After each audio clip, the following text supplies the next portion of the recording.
Good morning! So, ayan, ngayon ay Saturday morning. Ngayon ay July 12, 2025. And ito, i-share ko lang sa inyo itong ginagamit ko na hibiscus tea. Actually, meron alternative na to sa TikTok. So, ganyan yung itsura niya. As in, meron siyang mga pa-flower ng hibiscus. O, diba? So, ayan, inom lang tayo nitong hibiscus tea.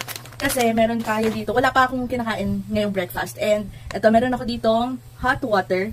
So, ipapakita ko sa inyo kung gaano kasarap itong hibiscus tea. Paano nyo malalaman? Anyway, basta ito papakita ko sa inyo. So, ayan lang iniinom natin. So, ayan siya. Ang nakakatuwa dito is, ayan o, kusa siyang nagko-color. Reddish. O, diba? So, ito again ay hibiscus tea.